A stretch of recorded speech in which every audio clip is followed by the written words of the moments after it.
Bonjour à tous, bienvenue dans Bonjour chez vous. C'est un plaisir d'être avec vous aujourd'hui encore. On est toujours très heureux de vous retrouver.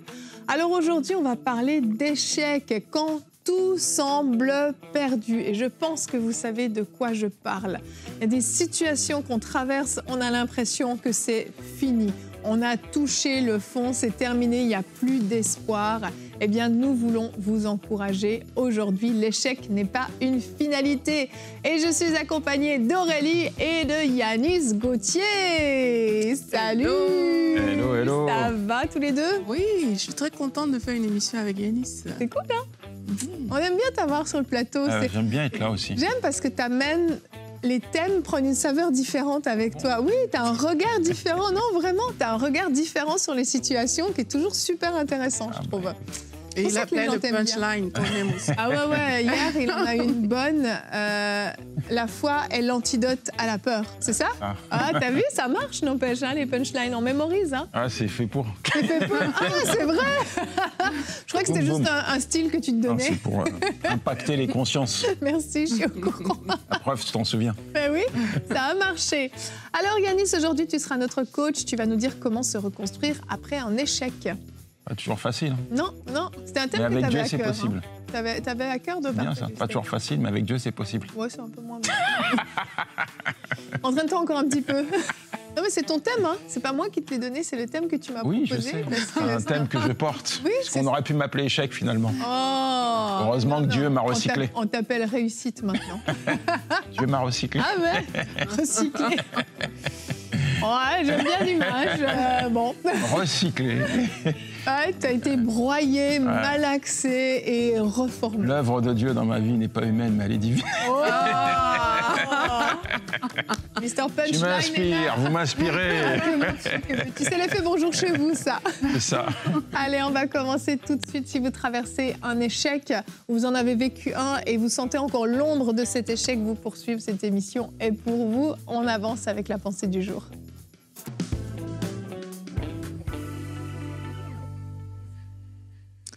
Et oui, comme on l'a dit, l'échec, ça peut faire partie de la vie, mais on n'est pas obligé de la subir. Et dans tous les domaines, on peut rencontrer de l'échec. Hein. Il y a des personnes, c'est peut-être au niveau conjugal. Aujourd'hui, vous dites, il y a eu un échec dans mon mariage, il y a le divorce, etc. Certaines personnes vont vivre des échecs financiers. D'autres, c'est même au niveau de la parentalité. Tu regardes à tes enfants et tu te dis, ah, peut-être que j'ai échoué quelque part. Certains, c'est au niveau professionnel, d'autres, c'est dans les décisions importantes que vous avez prises n'étaient peut-être pas forcément les bonnes, ou même au niveau des relations, parfois on peut vivre des échecs et c'est dans tous les domaines. Mais la bonne nouvelle, c'est que c'est réversible lorsque on passe par des temps comme ça. Et il y a une attitude qu'il faut avoir parce que trop souvent, le sentiment d'échec, ce que ça va faire dans la vie de certaines personnes, c'est que si elles ne font pas attention, ça va laisser une marque destructrice. Oh mon Dieu. Destructrice, je le dis. Merci, et je ne le répéterai pas. Non, c'est bon. Donc, c'est cadeau. Ça va laisser une marque destructrice. Voilà, c'est ça que ça va faire. Et on a des exemples dans la Bible. On a l'exemple de Judas dans la Bible. Vous connaissez son histoire. Alors qu'il a trahi le Seigneur, la Bible dit dans Matthieu 27, alors Judas qui l'avait livré, voyant qu'il était condamné, eut du remords et rapporta les 30 pièces d'argent aux principaux sacrificateurs et aux anciens en disant « J'ai péché en livrant le sang innocent ». Ils répondirent « Que nous importe, cela te regarde ». Et Judas jeta les pièces d'argent dans le temple, se retira et alla se pendre. Donc là, on a l'histoire d'une personne qui s'est retrouvée un peu dans ce que l'échec va faire dans la vie de plusieurs autres personnes. C'est qu'on a une situation d'échec. Lui, il avait trahi le Seigneur Jésus-Christ. Et ce que ça va entraîner, c'est quoi? Ça entraîne du remords. Et là, dans le cas même de Judas, il a essayé d'arranger quelque part. Et parfois, on va essayer d'arranger la situation, mais ça ne fonctionne peut-être pas. Et on est tellement accablé par le poids de la faute que l'échec devient comme un filtre. Et ce filtre-là, ben, qu'est-ce que ça va dire? Ça va te faire voir comme si c'est impossible d'aller plus loin que la faute. C'est impossible de vivre plus loin que ça et tu vas commencer à t'auto-flageller. Dans beaucoup de cas, il y a des personnes qui même vont se détourner de leur destinée. Vous voyez un peu le cas de Pierre dans la Bible. Il a renié le Seigneur Jésus et qu'est-ce qu'il fait? C'est qu'il retourne à la pêche. Certaines personnes, vous allez retourner à ce que vous avez même peut-être vomi auparavant. Vous allez oublier qu'il y avait un appel sur votre vie et malheureusement, dans des cas comme avec Judas, il y a même des personnes que l'échec va les conduire à mettre fin à leur jour. Et ça, c'est pas ce qu'on veut parce que Judas aurait pu se repentir. Si Judas avait accepté, enfin, s'il s'était repenti, moi, je crois fermement que le Seigneur Jésus lui aurait pardonné son péché. On a parlé de Pierre. Pierre était dans la même position et Jésus est venu voir Pierre parce que Pierre, il avait quelque part oublié cet appel qu'il était le pilier de l'Église. Et Jésus lui a juste dit, paie mes brebis en fait. Retourne à ce à quoi je t'ai appelé et malgré les erreurs, mais Jésus était disponible pour lui parler. Et dans ta situation aujourd'hui, j'aimerais que tu le saches, c'est que Jésus-Christ est disponible, quel que soit l'échec que tu sembles avoir commis en fait. Parfois, le problème, c'est la perception humaine de l'homme par rapport à l'échec versus la perception divine. Vous connaissez cette histoire de Thomas Edison. On dit qu'il a trouvé 10 000 façons de ne pas faire l'ampoule, en fait. Vous voyez, parce que sa perception, à lui, était différente. Et je crois qu'aujourd'hui, on a besoin de changer de perception par rapport à l'échec. Jésus a dit dans Luc 5, il dit, ce ne sont pas ceux qui se portent bien ou qui ont besoin de médecins, mais les malades que je suis venu appeler. Et si vous êtes peut-être quelqu'un qui vivait des échecs, sachez que Jésus-Christ est venu pour vous. Il n'est pas venu pour les personnes pour qui tout est parfait, en fait. Il est venu pour vous. Alors, laissez le Seigneur Jésus-Christ vous donner cette valeur lui-même, parce qu'à ses yeux, vous êtes cette perle de prix. Donc, laissez-lui lui donner cette valeur. Laissez Dieu vous donner cette valeur et oubliez ces échecs-là et rentrez dans le plan que le Seigneur a prévu pour vous. Merci Aurélie. J'aime beaucoup le point que tu partages par rapport au fait de changer sa perception de l'échec. Et c'est vraiment important. Le regard qu'on va porter sur l'échec va déterminer ce qui va suivre après l'échec.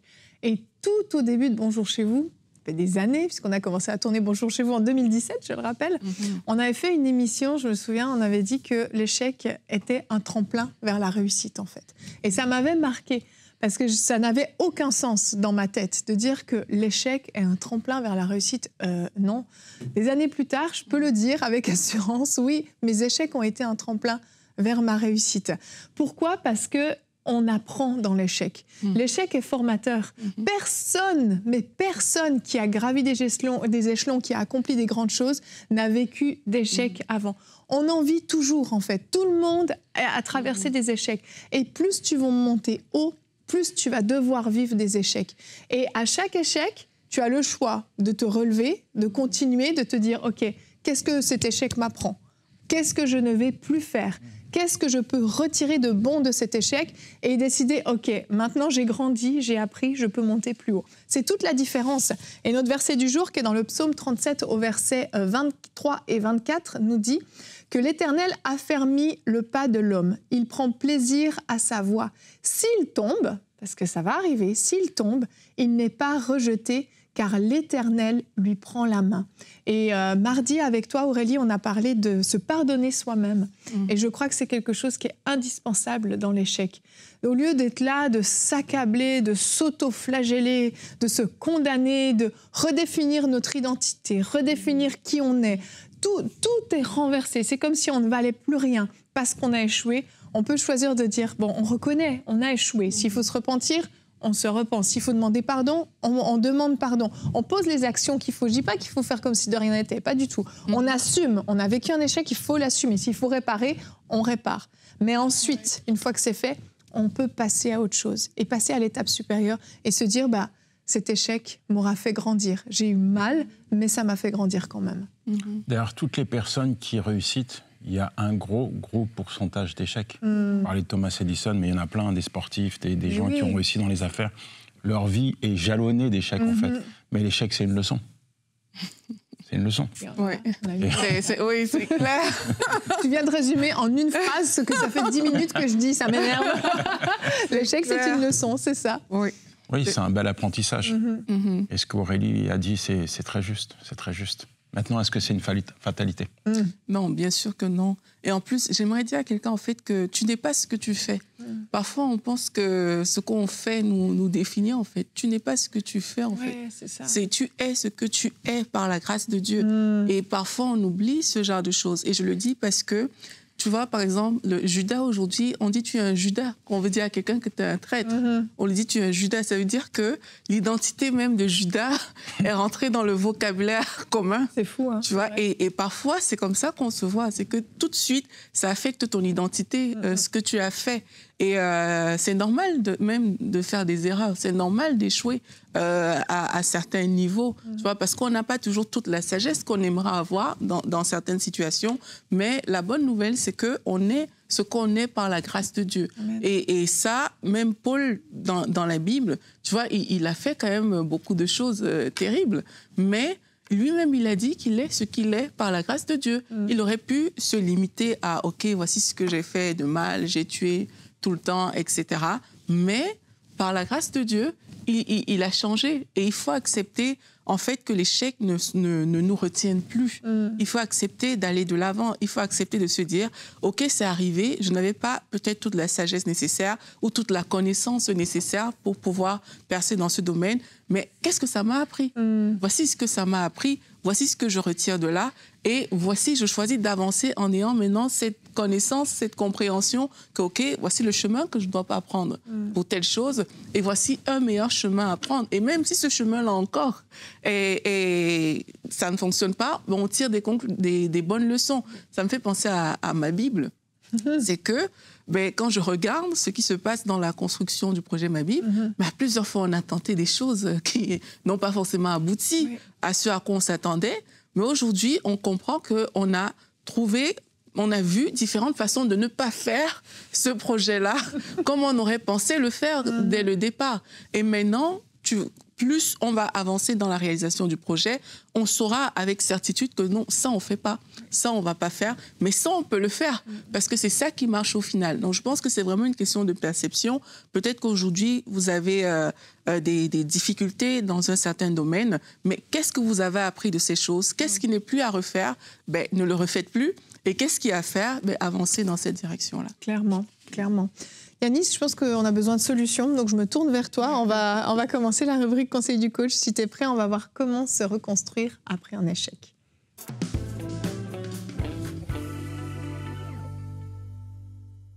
J'étais dans une prison en Côte d'Ivoire, à Grand Bassam, et face à moi, il y avait pas mal de gens qui viennent, toute forme de délinquance. Et à un moment donné, je dis aux détenus, c'est pas parce que vous avez commis une erreur que vous êtes une erreur. Ce n'est pas parce que vous avez commis une erreur que vous êtes une erreur. Je reviens 6 mois plus tard dans cette prison.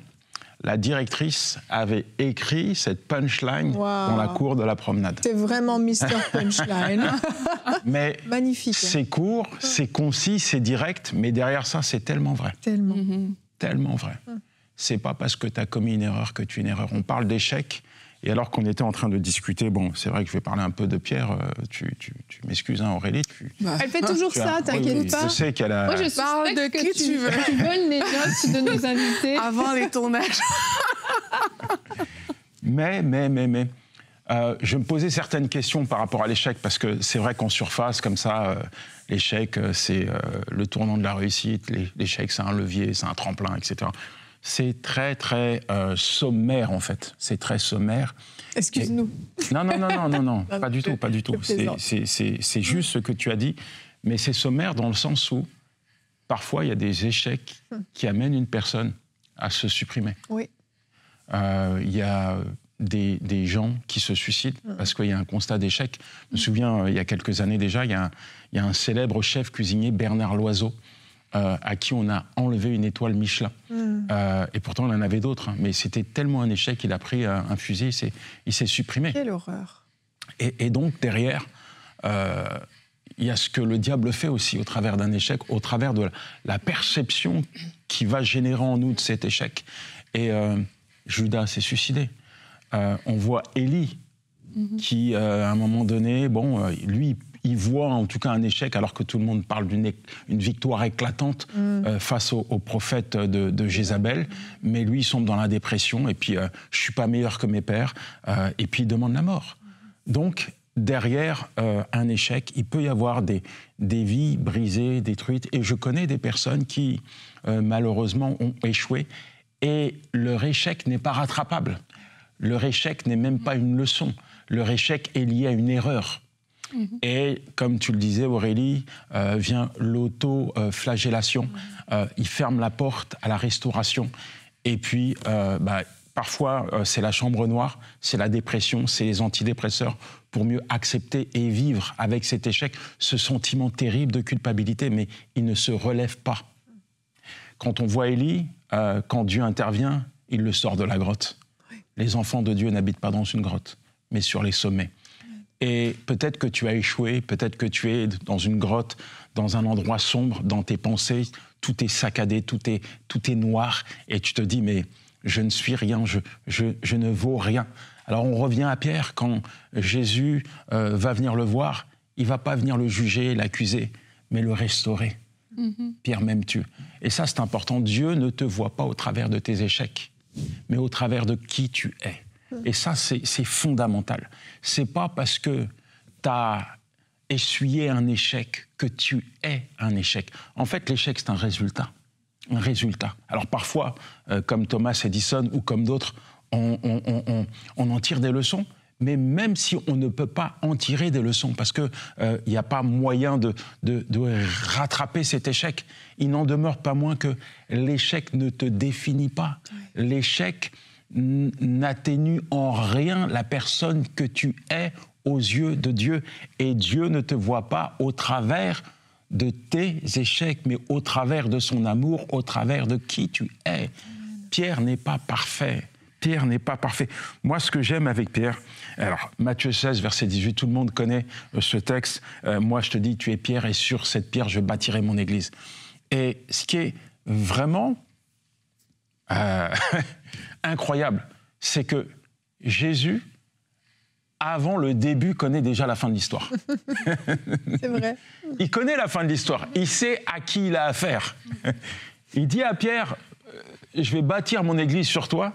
Mais en fait, quand tu vois Pierre, Seigneur, si c'est toi, ordonne que je vienne. Il marche sur les eaux, mais après il coule. Échec. Oui. Ensuite, on vient attraper son maître, il va couper l'oreille du soldat. Encore un échec. La chair, il est impulsif. Mais Jésus connaît la fin de l'histoire. Et il va renier Jésus 3 fois. C'est un échec terrible pour lui. Après, bien sûr, il est devenu ce qu'il est devenu, mais on voit Jésus venir. Et Jésus va le restaurer au travers de quelques mots. En fait, c'est toujours le même mot. Du moins, il y a 2 mots. C'est agapao et puis philéo. Et en fait, agapao, c'est l'amour parfait, l'amour divin. Est-ce que tu m'aimes de cet amour? Et au début, il est plus dans un amour humain. Tu sais que je t'aime. Mais Jésus le travaille. Et puis après, Jésus le rejoint. Et ça nous montre que finalement, au sein même de nos échecs, il y a Dieu qui intervient, il y a Dieu qui restaure, qui retape, qui rebâtit, parce que Dieu ne veut pas te voir à terre. En fait, il y a une chose que Dieu ne fait jamais et ne fera jamais. Dieu ne sponsorise pas les fiascos. C'est vrai. Tu vois, il aurait pu laisser Pierre en l'état. Tu m'as renié, reste comme ça. Je vais bâtir sur des ruines mon église. Mais c'est pas ce qu'il a fait. Avant qu'il bâtisse son église sur Pierre, eh bien, il a retravaillé son cœur, il a rebâti son cœur. Oui. Et il l'a restauré, il l'a remis debout. Et plusieurs fois, Jésus l'avait averti. Le diable t'a réclamé, va passer au crible. Mais plusieurs fois, Pierre, il est fougueux. Et il ne prend pas en compte ce que Dieu lui dit. Et ça, c'est important de comprendre une chose. Avant d'entreprendre, avant de faire quelque chose, consulte Dieu. Parce qu'il y a beaucoup de personnes qui échouent, mais qui pourraient s'éviter certains échecs. La parole de Dieu nous garde, nous préserve, nous révèle la volonté de Dieu. Et combien, alors je pointe mes 2 doigts sur moi, combien j'ai échoué parce que je pensais que Dieu était dans l'affaire. Ça fait mal. Hein. Ça fait très, très mal, parce que après, tu en tires des leçons. Moi, je me souviens d'une fois, je me plains parce que je me déplace tout le temps et parce que je suis fatigué. Alors, Seigneur, je suis fatigué. À chaque fois, on m'appelle évangélisation. Mais Dieu me dit, est-ce que c'est moi qui te demande d'aller partout? Est-ce que tu es le seul? Et tu vois, c'est un peu comme Élie, je suis seul. Tout le monde m'a abandonné. Mais non, il y a des autres. Donc, parfois, si on veut éviter l'échec, même souvent, il faut prendre le temps de consulter Dieu, de prendre du temps dans la présence de Dieu, afin que Dieu nous parle, Dieu nous révèle certaines choses. Et quand Dieu nous donne des conseils, c'est pas pour nous conduire dans un mur. Ah non. T'as déjà échoué, toi, Evelyne? Ah ben oui, j'ai déjà échoué. Bien entendu. En fait, j'ai envie de dire, on est la somme de tous les échecs qu'on a essuyés dans nos vies. Oui. On est la somme de tous les échecs. Mais derrière ça, ce sont nos échecs qui nous ont construits. Oui. C'est au travers de nos échecs que Dieu nous a façonnés, que Dieu nous a amenés à grandir et à faire preuve de maturité dans certaines décisions, certains choix. Et je me souviens de ce couple non chrétien, pour le coup, qui ont mené une relation pathétique. En fait, ils se déchiraient chez eux. Et constat d'échec, avec des enfants, ils divorcent. On ne pourra pas construire une famille, c'est pas possible. Et les deux vont confier leur vie à Jésus. Et ce qui va être extraordinaire, c'est que Dieu va les retaper. Dieu va les reconstruire. Dieu va changer leur vision. Dieu va changer leur échec en victoire. Résultat, ils se sont remariés. Wow. Ils se sont remariés et aujourd'hui, ils se servent de leurs échecs d'hier pour construire des couples dont c'est compliqué, des relations difficiles. Donc, derrière ça, je dis que parfois, les échecs ne sont pas bons juste pour la poubelle. Parce que nos échecs d'hier peuvent être des clés pour ceux qui connaissent, qui rencontrent des échecs aujourd'hui. Ouais. Donc, il ne faut pas mettre tous tes échecs à la poubelle, au contraire, mets-les sur la table. Et Dieu va forcément t'envoyer une personne à qui tu vas donner une clé, tu vois. Qu'est-ce que cet échec m'a appris? Et cette personne, elle va être au bénéfice, justement, de ton expérience. Donc, la vérité, c'est qu'on va voir Pierre être restauré, Pierre rentrer dans l'appel de Dieu, parce que ça, c'est important aussi. Comme tu le disais, Aurélie, je pense que chacun d'entre nous, nous avons été attachés à une destinée particulière.